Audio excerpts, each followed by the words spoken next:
Welcome to the Calypso booth at PAX West 2019. So we have here the Xbox One X version of Tropico 6, featuring 4K support with 30 FPS. The same for the PS4 Pro, of course. We had a developer change from the last title to this one.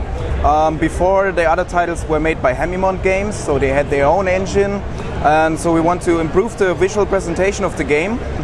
The game was released in the end of March this year, at the 29th of March, and we had like 85% positive reviews on Steam. So as you can see, one of the new features of the new Tropico, that you have multiple islands. So you can spread your island empire over all islands, and we encourage the player to do so by placing different resources on different islands.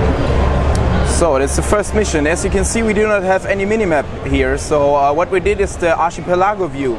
So you have a nice overview over your islands, and even after you build everything up, you can have a nice overview and can look what you did so far. So as you can see, here's our palace. So what's also new is that we can customize our palace. So we could change our layout of the palace.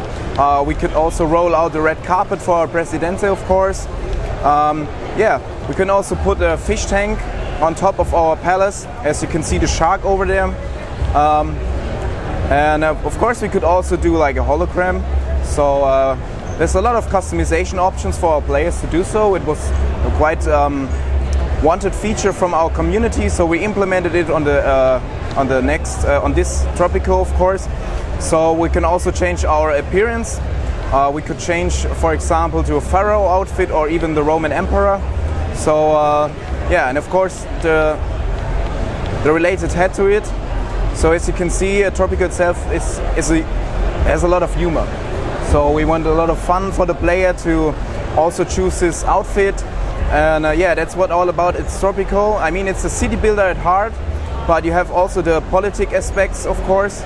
So I jump right into another mission to show a little bit more a later era, because right now we are in the colonial era. Yeah, for example, referendum. It's quite a hard map. So the goal of this mission is to be president after 20 years. So you have to look that you stay in charge, of course, that no one is rebelling against you, and it's a pretty tough mission. One of our toughest missions in the game. So as you can see, we have a lot of islands, of course. So you can see it's more developed than the other one. We also have real streets now because we're in the modern era. At first we have to change our constitution. We could also change like all citizens are allowed to vote, or we could also say only employees of governmental buildings are allowed to vote. So as you already can guess, the other citizens of our island will probably not like this decision if we would go with the open ballot election. Of course, we could also could run a pacifist state, or we can go with professional soldiers. You have a lot of freedom in the game. So you could also like allow immigration, but you can also not allow it. So, but if people are not happy with you as a president, they will probably they will try to burn down your palace, and then it's a game over. So, but as a president, you know how to stay in charge. So this is the main quest of this mission. As you can see, we need a lot of happiness. We need to please at least 4 factions. So our politics needs to be also good. And and after 20 years, we have to achieve these goals, otherwise we lose.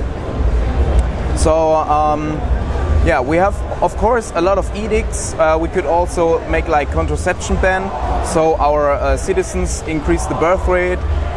We could also choose to be a tax haven, but because other superpowers don't like this, but we make a lot more money. So what we could do also is like, for example, we have over here a prison. We could also go like, okay, we want to have convict labor, for example. So we generate money with each inmate per month. So we could activate, for example, the edict penal colony. So we get a lot of immigrants, but they are all criminals. But if they come to our island, our police will take them to the prison and we generate money with them. So you can see it's not only about import, export, we can also have like steady incomes from all aspects of the game. We could also charge for television, for example. So yeah, I mean, the game is doing pretty well. We are also preparing our first DLC, of course. It's gonna be the Llama of Wall Street. So we want to have more economic aspects of the game. We want to improve them because right now, for example, we have the trade routes. So you can export and import goods. You can sell them in your local groceries, for example. You can use them for your industry to produce different stuff. So what we're going to do with the DLC is that we make fluctuating prices. So if the player is relying too much on, for example, leather or, for example, logs, the game will detect this and afterwards let the prices drop. So the player has to see how to get money all the time. So because in the late game, most of the challenging stuff is the political aspect of the game. But yeah, we want to make this more interesting also for the economy. Because if you have set up an economy, if you're getting money all the time from your freighters, the challenge is more the politics and keep everyone happy. Yeah. So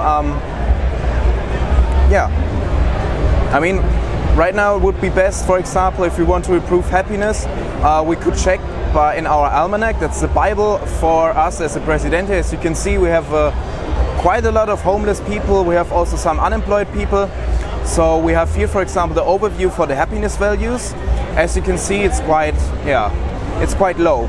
So we could, for example, improve our fun happiness if we build a stadium. So we have to look that our citizens are always entertained. So the green area is showing now where we can build stuff. So I'm going to build a stadium right here. And just to speed things up, I'm going to quick build this building, costs some extra money, but as you can see right now, we have 2 workers so far. You just have to place the buildings. For example, the capitalists now want that we have more shopping malls to increase the food happiness. So the player is also guided by quests what to do next.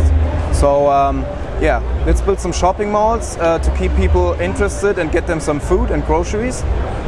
Let me see, where is it? Like public services probably. Yeah, there's the shopping mall over here. So I have to buy the blueprint and then yeah, you can just place it down right here, for example. Let's place one of each island. Yeah, as you can see, you have to build a lot of stuff, but you also have to manage a lot of things. Like you have to watch out for your citizens if they're happy with your with the variety of things you can give them. You also have to stay in charge because you have to take care of your factions, of course. You have the capitalists or the communists. So as you can see, they're on different sides. So if you could do things for the capitalists, the communists will not like it. And the other way around, of course. So of course you also have the superpowers like the USA, for example. You also have to please them, but if you don't do it, they could also invade you, or they could support your rebel groups on your island. So yeah, I mean, Tropico is not a difficult game, but it's a complex one. So you have to keep everything in mind to be a good ruler. You can play as you want. You can play as a capitalist or communist. For example, we could go for free housing. As you can see, the capitalists don't like this, but the communists do. So all the time you have to look and how you play. You have to balance everything. Otherwise, you probably just get kicked out of your palace. And yeah, so that's what all about Tropico. You have 180 buildings in the game to build your paradise, and you had a lot of possibilities to rule your country. So we could also, for example, collect Swiss money. So we have a Swiss bank account, and we could buy some special stuff from our broker. For example, if you get like demands from factions, you could buy it, for example, for 2.5 grand, like convincing talk. So you could use it to just make the demand go. So yeah, it's looking good. It's performing quite well on the consoles. So the release is at the 27th of September. So just 1 month to go, and yeah, let's see how our couch dictators are liking Tropico so far.